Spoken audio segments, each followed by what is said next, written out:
She stepped out of the shadows and continued down the lane. Another turn, and she spied her destination. The place was little more than a black blur of walls and thatched roof huddled between a low hill and a neighbor's cottage. Nadine made her way stealthily through a large kitchen garden filled with rows of seedlings. Through a gap in the shutters of a window, Nadine could make out the flickering light from a fireplace. Deirdre was up late. She went to the door and knocked softly. The sound of footsteps inside was followed by an uncertain voice. "Who is it?" "It's Nadine." The door opened and the young woman peered outside toward the lane before pulling her in and closing the door. "I can't believe it, you're here." "I told you I'd come." Nadine glanced past her for the person she'd come to see, Deirdre's son, Andrew. Across the room, the toddler was sleeping on the bed he shared with his mother. "How is he doing?" "Been sleeping soundly since supper, and that's a blessing." "Coughing?" "None tonight." "Fever?" "We had a good appetite, and his face is cool to my touch." Relieved, Nadine looked around her.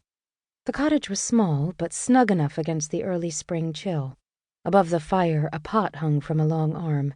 A steaming kettle sat on the hearthstones. Near the fireplace, a cloth was draped over a tray of bread loaves that were rising. A variety of herbs were strung together, hanging down from the low rafters. A table with 3 chairs sat by the shuttered window, and plates and cups were arranged neatly on shelves above a sideboard.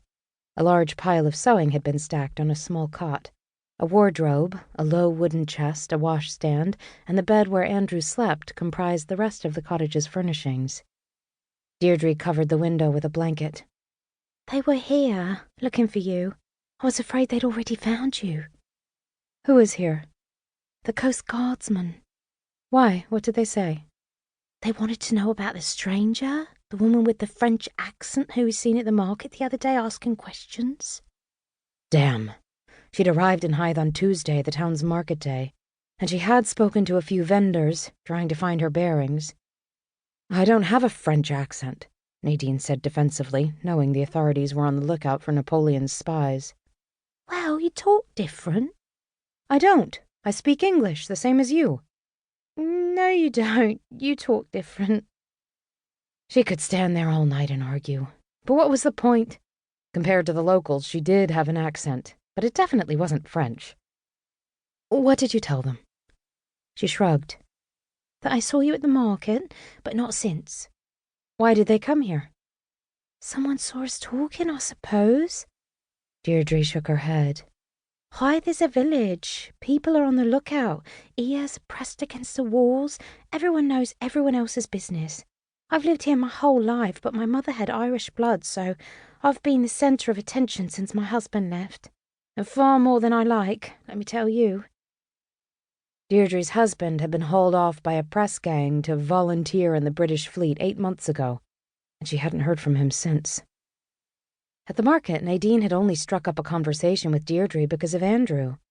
Walking along the stalls, she'd felt a tug on her skirt and looked down to find a youngster, perhaps 2 or 3 years of age, staring up at her.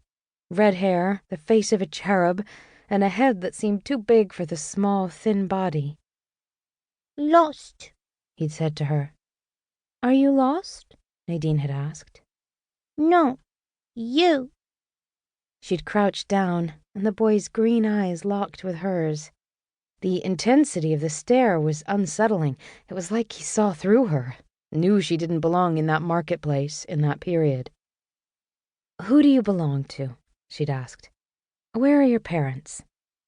He cupped her face with small hands, and that's when she noticed he was feverish, burning. "Here you are! I've been looking for you everywhere." A woman appeared and lifted the boy into her arms. He started coughing. He couldn't catch his breath. Shaking herself free of the memory, Nadine's eyes focused on the sleeping form of the toddler. "Can I listen to him breathe? Are you sure there's no fever?" "See for yourself." Deirdre motioned to her son. Walking toward him, Nadine smiled at the red hair standing up straight as porcupine needles on the pillow. He looked pale in the flickering firelight. Even so, she could hear no more wheezing when she put her ear to his chest. Deirdre stood beside her. "Your magic potion worked,"